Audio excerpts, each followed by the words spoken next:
তোমরা তো butter garlic chicken প্রত্যেকেই খেয়েছো, কিন্তু এগ বাটার গার্লিক কি খেয়েছো? চলো আজকে এগ বাটার গার্লিকই তোমাদের করে দেখাবো। নাই বা চিকেন থাকলো ঘরে, ডিম দিয়েও করা যেতে পারে। নমস্কার, আবারও চলে এসেছি তোমাদের কাছে নতুন একটা রান্না নিয়ে। চলো শুরু করা যাক। তো কী কী লাগছে প্রথমেই বলে দিই। ডিম তো লাগবেই, তো এখানে আমি 3টে ডিম নিয়েছি। তার সাথে লাগবে একটু সাদা তেল, স্বাদ মতো নুন, রসুন কুচানো, বাটার তো লাগবেই, লেবুর রস, আর এখানে আছে চিলি ফ্লেক্স, আর এইটা ময়দা। 3টে ডিম নিয়েছি। ডিমেতে দেবো একটু নুন, স্বাদ মতো নুন দেবো। আচ্ছা, একটু কুচানো রসুন দিলাম, এটাকে ফেটে নিচ্ছি।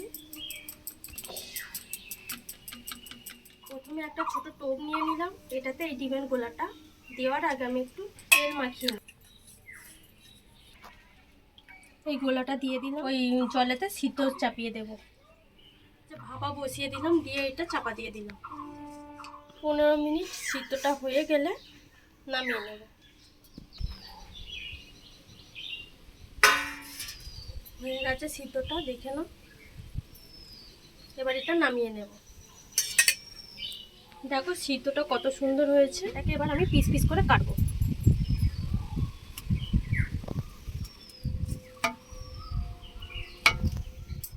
সামান্য গোলমরিচ গুঁড়ো দিয়ে দিলাম, দিয়ে এই ময়দার মধ্যে কোট করব।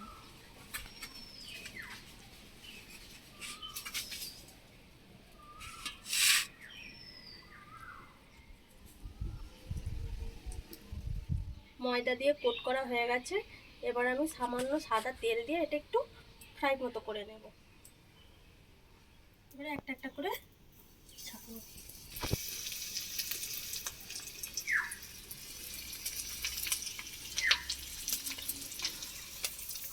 চলো এবারে হয়ে গেছে, এবারে এগুলো আমি তুলে নেব।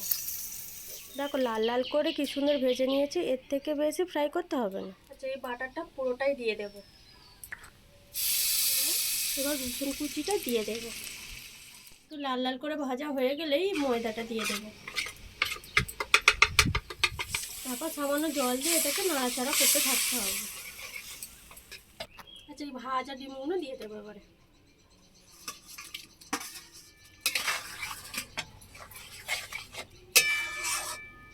এক চামচের মতো সয়া সস দেবো, কারণ এটা না দেখানো হয়নি, কিন্তু এটা লাগবে।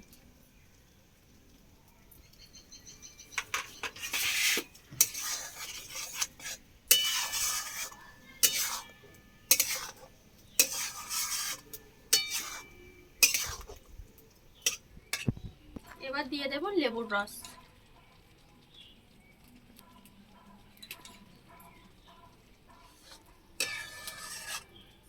নামাবার আগে সামান্য চিলি ফ্লেক্স দিয়ে নামিয়ে নেবে, যে যেমন খাবে।